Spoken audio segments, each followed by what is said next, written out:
मुंबईसारख्या गजबजलेल्या महानगरात कायदा व सुव्यवस्थेची धुरा सांभाळणाऱ्या यंत्रणेकडून नागरिकांना सुरक्षिततेबरोबरच न्यायाची अपेक्षा असते. मात्र वांद्रे परिसरात एका पोलीस अधिकाऱ्याला 1.5 लाख रुपयांची लाच स्वीकारताना अटक झाल्याची घटना या अपेक्षांवर गडद सावली टाकणारी ठरते.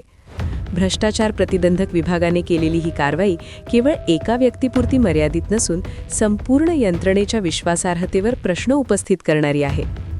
पोलीस दल हे शासनाचे दृश्यमान रूप मानले जाते. सामान्य नागरिकाला न्याय मिळवण्यासाठी सर्वप्रथम ज्यांच्याशी संपर्क येतो ती यंत्रणा म्हणजे पोलीस.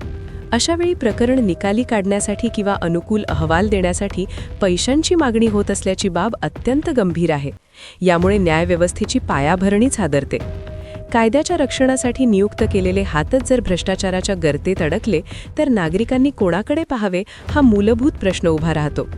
भ्रष्टाचार प्रतिबंधक विभागाने सापळा रचून केलेली कारवाई निश्चितच कौतुकास्पद आहे. अशा कारवाया म्हणजे यंत्रणेतील शुद्धीकरणाची प्रक्रिया आहे. मात्र प्रत्येक वेळी अशी घटना उघडकीस आल्यानंतरच कारवाई होणे ही बाब चिंतेची आहे. प्रतिबंधक उपाययोजना अधिक सक्षम आणि प्रभावी असणे तितकेच आवश्यक आहे. अंतर्गत देखरेख यंत्रणा, पारदर्शक कार्यपद्धती आणि तंत्रज्ञानाचा वापर यांद्वारे भ्रष्ट प्रवृत्तीला अंकुश घालणे ही काळाची गरज आहे. यामध्ये नागरिकांची भूमिकाही तितकीच महत्त्वाची ठरते. भीती किंवा असहाय्यतेमुळे अनेकदा तक्रारी दडपल्या जातात. परंतु अशा घटनांविरोधात आवाज उठवणे, तक्रार नोंदवणे आणि कायदेशीर मार्गाने लढा देणे हे लोकशाहीतील जबाबदार नागरिकत्वाचे लक्षण आहे. प्रशासनानेही तक्रारदारांचे संरक्षण आणि प्रक्रिया सुलभ करण्यावर भर देणे आवश्यक आहे.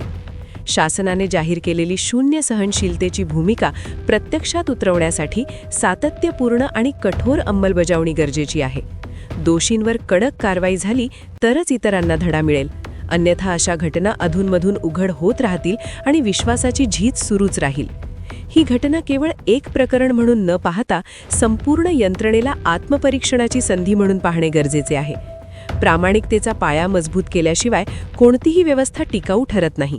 त्यामुळेच भ्रष्टाचाराविरोधातील लढा हा केवळ कारवाईपुरता मर्यादित न राहता तो एक सातत्यपूर्ण सामाजिक आणि प्रशासकीय चळवळ बनला पाहिजे.